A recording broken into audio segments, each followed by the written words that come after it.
Alright, today what I'm going to do is a copy of a Edmund Tarbell called The Blue Veil, and it's a beautiful painting, and I'm going to do it, and what I got. I've never worked with this stuff. I've had it sitting around forever. Figure why the heck not, and so let's go for it.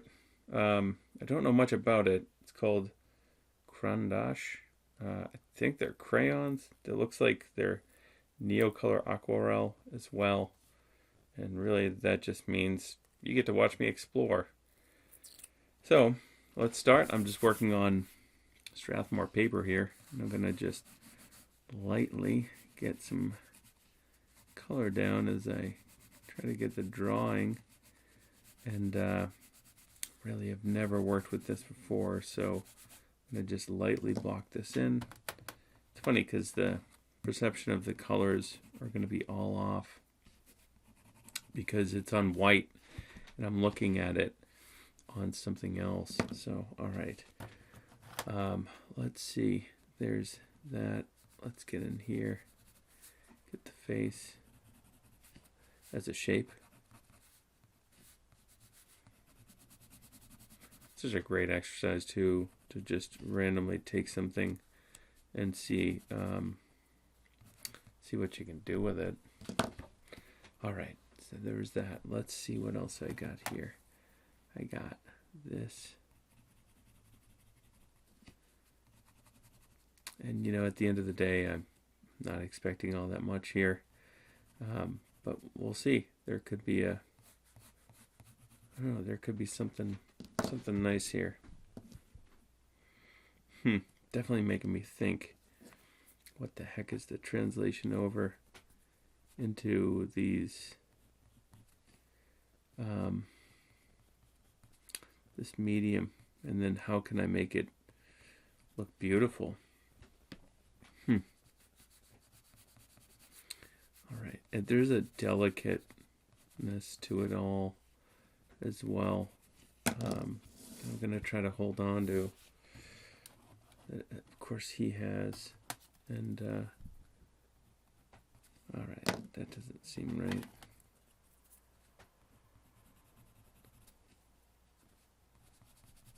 The beautiful thing about artists around this time is I think they were experimenting with pastels, and therefore that some of the work has the pastel kind of look to it for sure, and this one absolutely does. Just a little bit more pressure, get a little bit more, get a kind of deeper color. Pretty fascinating. There's definitely like a warm, cool kind of look happening in the work here.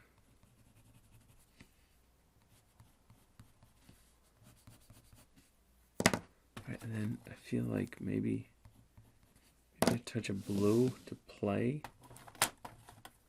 Again, just gonna try to find some of the colors in here. It's so funny because looking at it like this, it definitely has it looks like what I'm looking at. Alright, let's go with the gray because I got no other grays.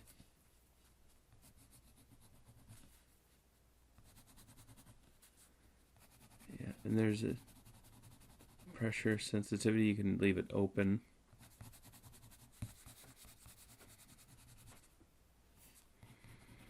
Now this is, I'm pretty sure, meant for it to be used with water, but I'm not going to do that. I feel like there's a nice little kind of blue in here too. I can't go too dark with it, so I definitely feel like I'm searching here. Oh, there we go. Alright, I feel like I got my range here. Now let's set up the darks.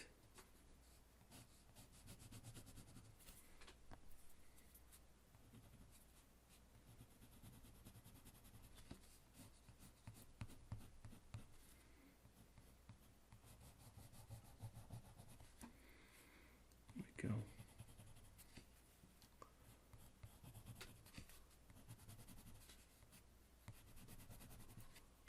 All right. Get some deep blue in there.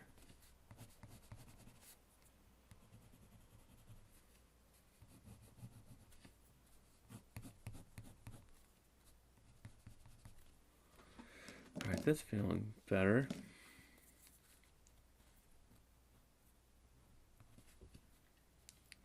Can't get too linear.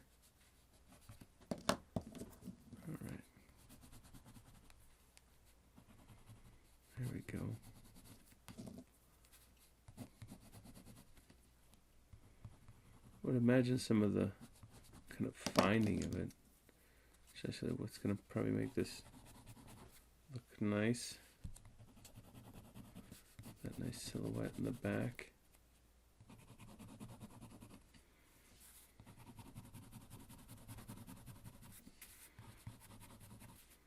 Again, you know, for me, it's like sometimes the shorthand of whatever this is nice. Like figuring out a way to make things work, you know. I don't think I can get that color up there. Let's see what happens when you layer it. Kind of tones it down. All right, let's do this then instead. Go to the top.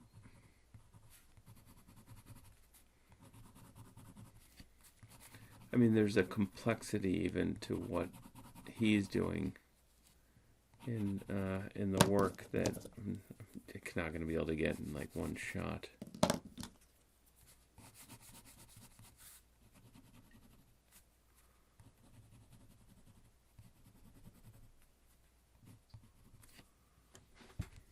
But you know, you can get the color sense. You know, part of me is just wondering, like, maybe this will set something up even in the future. Doesn't always have to be immediate. Whatever, you know, whatever this is, could be setting up an idea.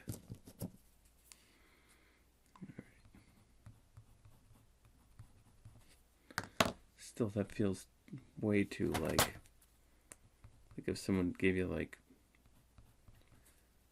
some skin tone out of the tube, it just wouldn't feel right, you know. Feels like too fake. Kind of the same reason why formulas are just silly. All right, there we go.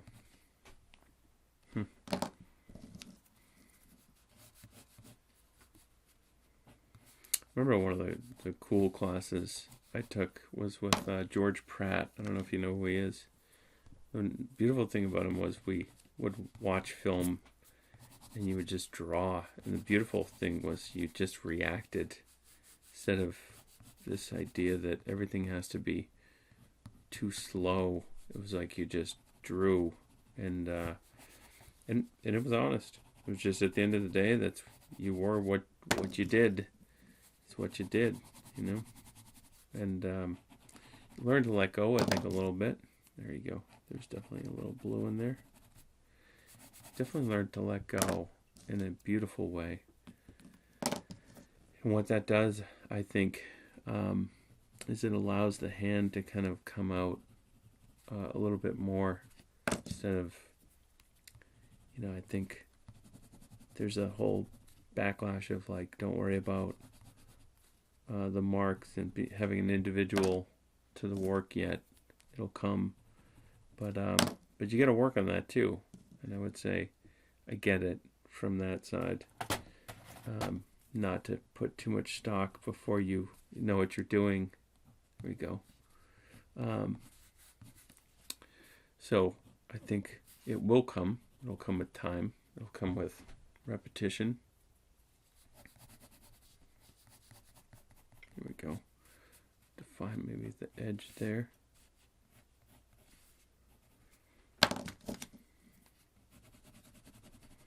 Kind of a cool medium. I don't know. Crayon. Man, part of me wants to know what the heck would happen if I added water to this, but it seems like I could get wrapped up in a whole afternoon playing. Not that that's a bad thing. That's what we want, I think, in art. There you go. Wrong color, but can it work? All right, deep in here. Get that blue. I mean, that's nice little range, I think, happening now. Let's see if we can get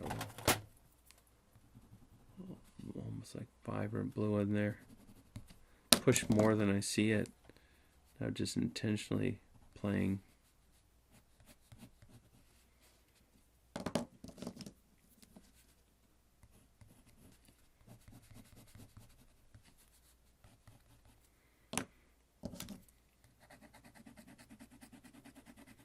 Barely touching the surface there.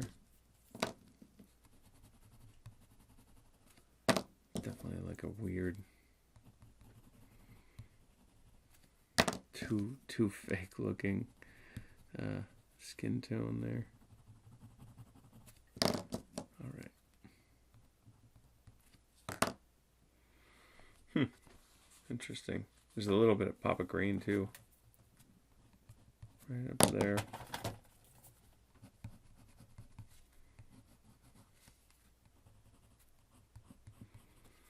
Pretty fascinating, right? This you can get something to kind of relate. Ooh, there's a whole warmth under it.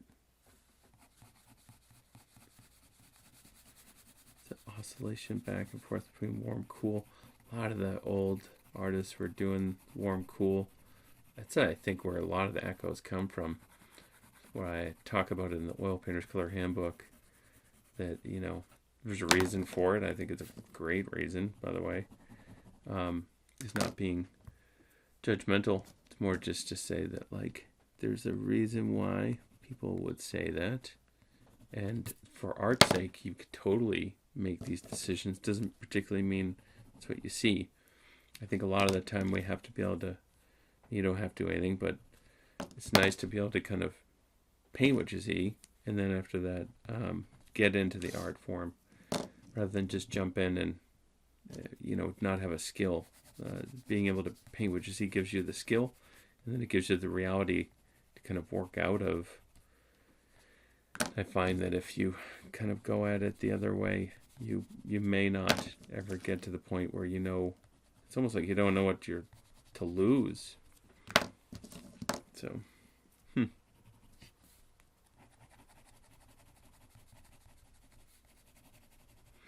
Toulouse-Lautrec did a bunch of kind of cool, I think, crayon looking stuff too, that, I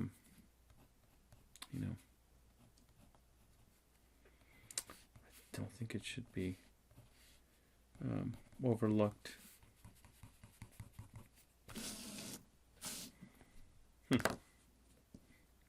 Then there's definitely I think even lighter. I don't think I have the ability to go lighter. There's like the whole veil kind of feel he's trying to get over this. It just pulls together.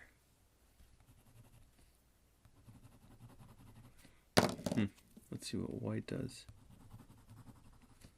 Interesting.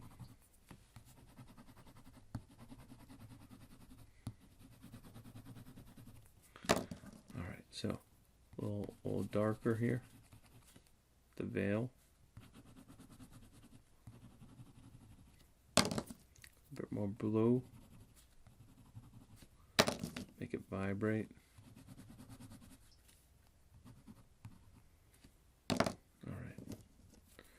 Dark green, blue. I look at these and I'm like, oh, that looks like Prussian blue right there. Good thing to try to kind of relate it all. Alright. Hey, maybe the water would help. Just really like kind of bring it all together. What does a finger do? Well, anyway, I think it still works. There we go. Go over the top of some of it with the color. Unifies it. Alright.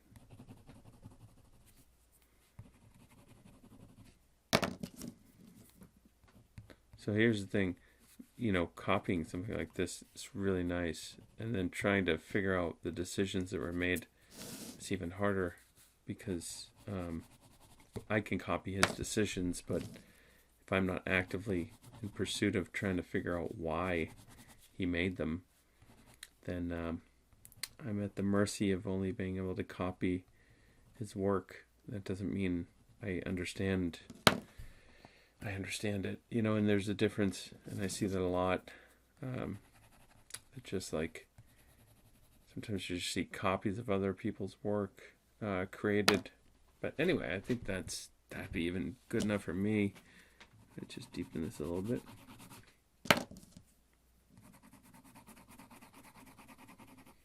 There we go.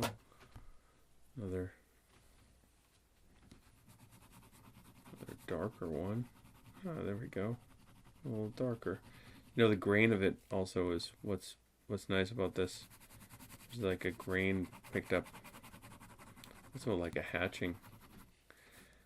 Tarbell and Paxson and Benson. I know Benson for sure. Tarbell and Benson, I think, created the Boston School with Paxson, and I think they were engravers too. There's a difference because once you do that, you're kind of on the form, kind of actively understanding form, because that's what engraving is all about. Maybe it's a skill set everybody should do. Go back over the top. I kind of push it in now. That actually gives like a nice kind of unity and feel to the whole thing.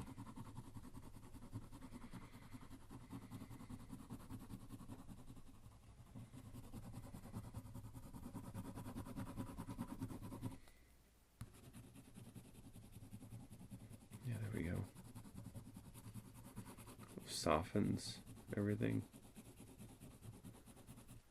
All right.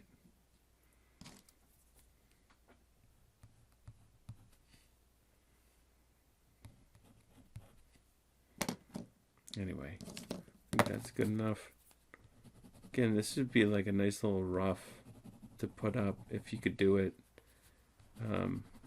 If you created this and had the idea of how, and even doing something like this, I think is sometimes enough to really understand how to do it. Again, then try to do it. I think you'd be putting two and two together. There's a beautiful kind of glow around it. All right. All right, one more pass. Just in here. Just deepen that.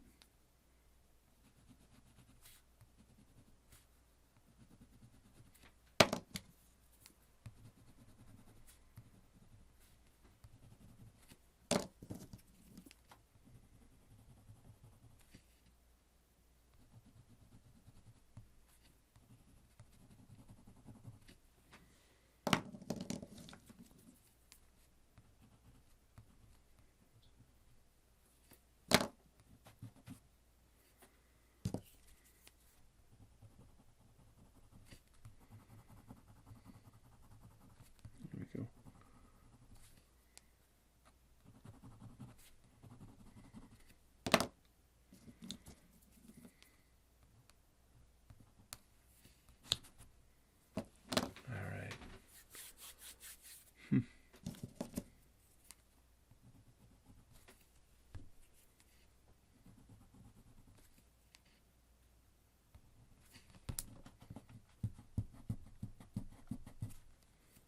You get all softness in here. You rub it.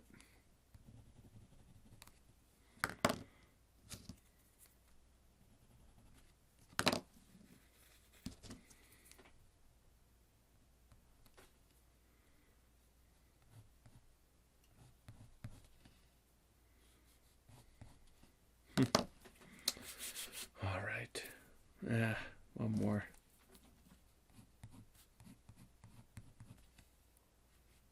Getting a little linear. not as linear as he's got it, but still, I think it's good balance. All right, that's good enough.